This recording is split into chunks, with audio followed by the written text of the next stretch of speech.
Leah sat behind the consultation table, flipping through the latest issue of Vie Enjolivée, while Eden carefully steamed a row of dresses from the boutique's new spring collection.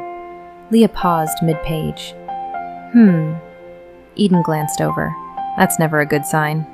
Leah smiled. Oh, it's not bad. She tapped the magazine. You know they're still looking for new designers. Eden continued steaming.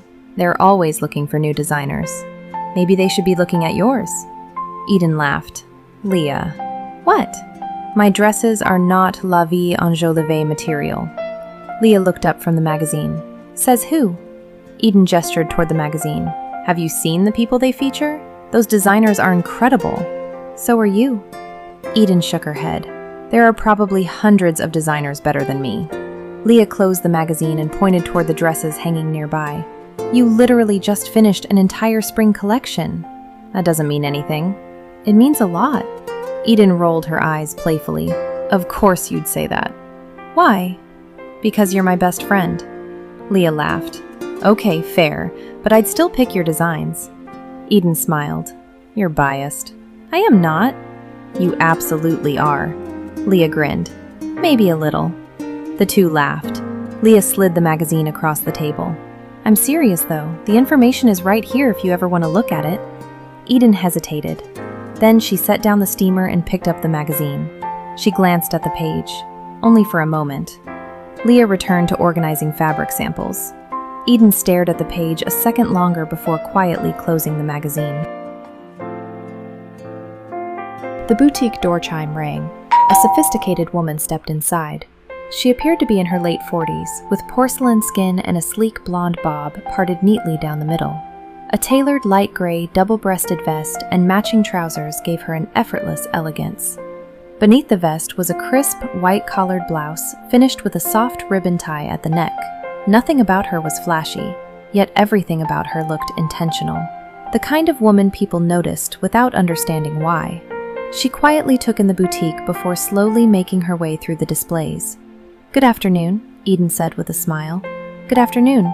The woman paused in front of a pale blue floral dress. This is beautiful. Thank you, Eden said. Would you like to try it on? I think I would. Leah was busy in the back, organizing inventory, and barely looked up. A few minutes later, the woman stepped out of the fitting room. Eden tilted her head slightly. The fit is nice, but I don't think that's the one. The woman laughed. No? No. Eden walked over to another rack. I think you're looking for something a little more structured. The woman raised an eyebrow. Is that so? I could be wrong. Eden pulled out another dress. But I'd start with this one. The woman disappeared back into the fitting room. Leah finally looked up from her inventory sheet. Eden was helping a customer near the fitting rooms. The woman looked vaguely familiar. Leah frowned. Had she seen her somewhere before? The thought disappeared as quickly as it came. She returned to her work. A moment later, the woman emerged wearing the second dress. Eden smiled immediately. There it is. The woman turned toward the mirror. I think you're right. I usually am. The woman laughed. I appreciate your honesty. My customers usually do. Usually? Eden grinned. Not always. The woman laughed again. She studied her reflection for a moment. Did you design these? Most of them, yes. The woman turned. Most? Eden nodded. A few are from other designers, but the collections near the front are mine. The woman's eyes lingered on the dresses. You seem to enjoy what you do. I do. Even after all these years? Eden looked surprised by the question. Especially after all these years. The woman smiled. Then she reached into her handbag and removed a business card. I was hoping you'd say that. Eden accepted it. Her eyes dropped to the card. Juliette Joly, founder and editor-in-chief. La Vie Enjolivée. Eden blinked. Oh. Across the boutique, Leah glanced up again. Her eyes landed on the card, then on the woman, then back on the card. Her mouth fell open. Wait! She hurried toward them. Juliette Joly? Juliette smiled. Hello. Leah stared. Eden looked between them. You know each other? Leah laughed. No. She pointed at the card. But I know who she is. Leah was still staring at Juliette. I cannot believe you're standing in Eden's boutique. Juliette laughed softly. I assure you, I'm standing. Leah shook her head. No, you don't understand. I've read every issue of La Vie Enjolivée for years. Eden smiled. That explains a lot. Leah lightly nudged her. I'm serious. I know. Juliette glanced around the boutique. It's beautiful here. Thank you, Eden said. You built something special. Eden looked around. I like to think so. Juliette nodded. You should. A brief silence settled between them. Then Juliette reached into her handbag and removed another card. If you're available next week, I'd love to show you something. Eden looked down at the card. The address was for the La Vie Enjolivée offices. Leah's eyes widened again. You're inviting us there? Juliette smiled. I am. Leah looked ready to combust. Juliette turned her attention back to Eden. No pressure. Eden laughed. That's easy for you to say. Perhaps, Juliette smiled. But I'd still like to show you around. Eden looked at the card. Why? Juliette considered the question for a moment. Then she said simply, because I think you'd enjoy it. Eden studied her for a second, then nodded. I'd like that. Wonderful. Juliette extended her hand. It was lovely meeting you both. You too, Eden said. Leah was still trying to process what had just happened.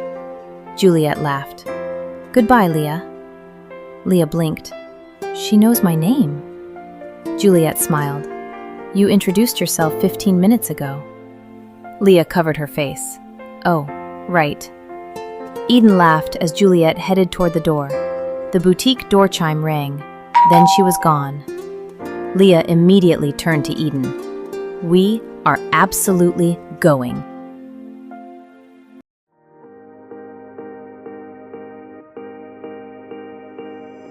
The following week, Eden and Leah stepped out of the elevator and into the offices of La Vie Enjolivée. Leah stopped walking.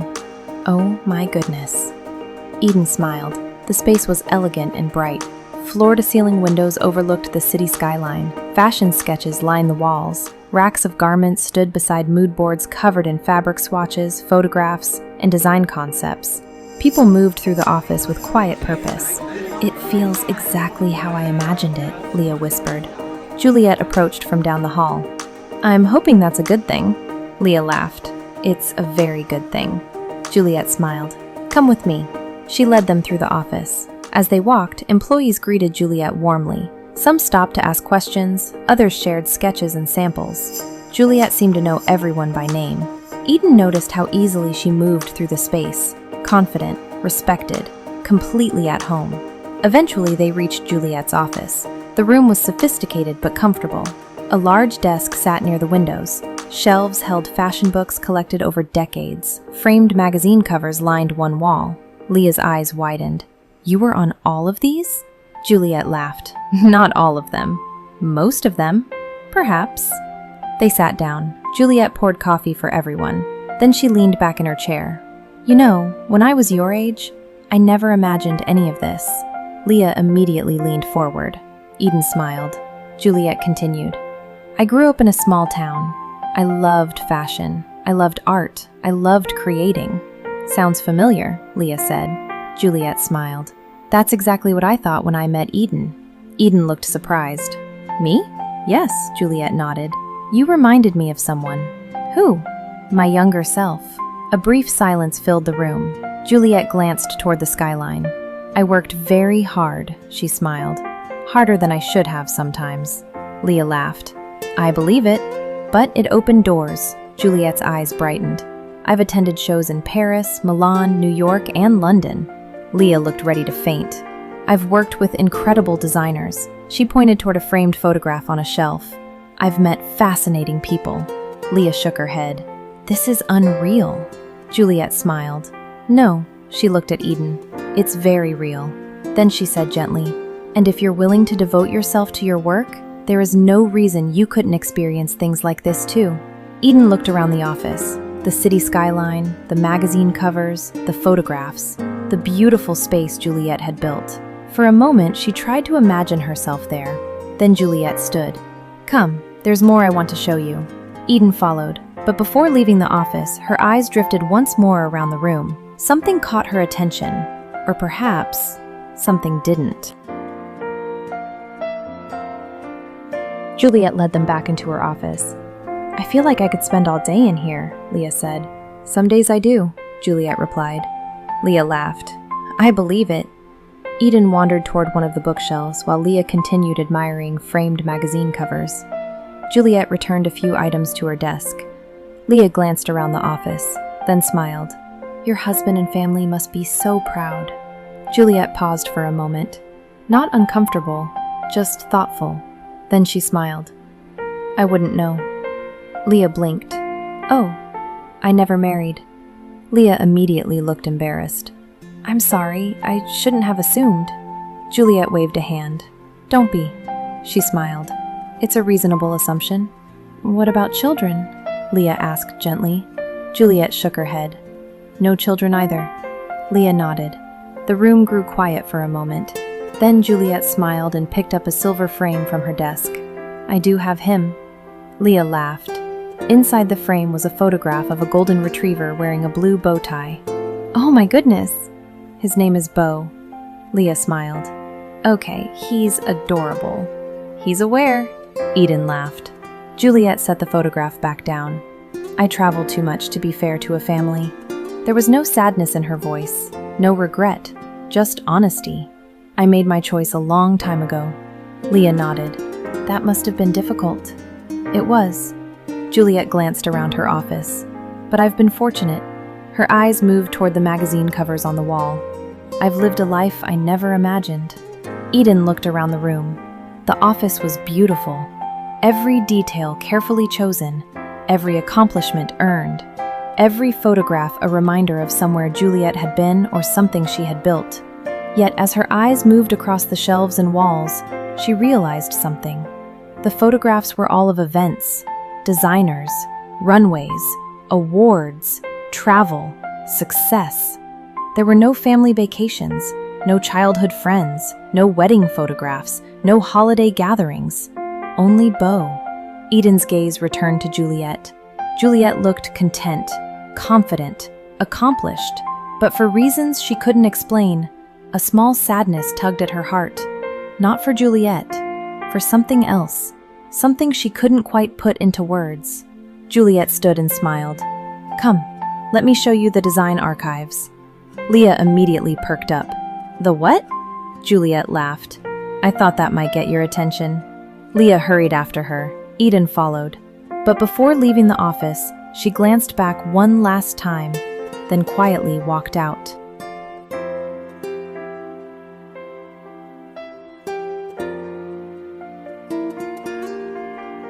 Later that afternoon, Eden and Leah returned to the boutique. The moment the door closed behind them, Leah turned toward Eden. "Okay." Eden smiled. "Okay, what?" "That was incredible." Eden laughed. "It was. Incredible." "You already said that." "I'm saying it again." Leah dropped her purse onto a chair. "Do you realize where we just were?" Eden hung her coat by the door. "Yes." "The magazine." "Yes." "The office." "Yes." "Juliette Joly." Eden laughed. "Yes, Leah." Leah shook her head. "I still can't believe she just walked into this boutique." Neither could Eden. For a moment she pictured the city skyline outside Juliette's office, the magazine covers, the photographs, the stories, the opportunities. "It was beautiful," Eden admitted. Leah smiled. "It was." Eden walked slowly toward the consultation table. "But," Leah immediately noticed. "What?" Eden sat down. "I don't know." "What don't you know?" Eden stared at the tabletop for a moment, then sighed. "Something just doesn't feel right." Leah's smile faded. "What do you mean?" "I don't know." "Did Juliette say something?" "No." "Did she do something?" "No." Leah sat across from her. "Then what is it?" Eden shook her head. "That's the problem. I can't explain it." Leah thought for a moment, then shrugged. "Maybe you're scared." Eden looked up. "Scared?" "Yeah." Leah leaned back in her chair. I mean, this is a huge opportunity. Eden listened. You've spent years building this boutique. Leah smiled. And now somebody from one of the biggest fashion magazines in the world walks in and tells you she sees potential. When Eden didn't answer, Leah continued. Maybe what you're feeling isn't uneasiness. What is it? Maybe it's fear. The room fell quiet. Eden considered it. Maybe Leah was right. Maybe she wasn't. Finally, Eden spoke. I don't know. Leah nodded. Fair. A small smile crossed Eden's face. Then she looked toward the front windows of the boutique. You know what? What? Let's pray. Leah smiled. Right now? Right now. Leah reached across the table and took Eden's hand. The two bowed their heads. Lord, Eden said softly, thank you for today. Thank you for every opportunity you've given me. She paused. And if this is something you want me to pursue, give me wisdom. Leah squeezed her hand. And if it's not, give us wisdom for that too, Leah added. Eden smiled. Help me see clearly. The boutique fell silent. Then, the front door chime rang. Eden and Leah opened their eyes. Both turned toward the entrance. A familiar brunette stepped inside carrying a garment bag. Mom?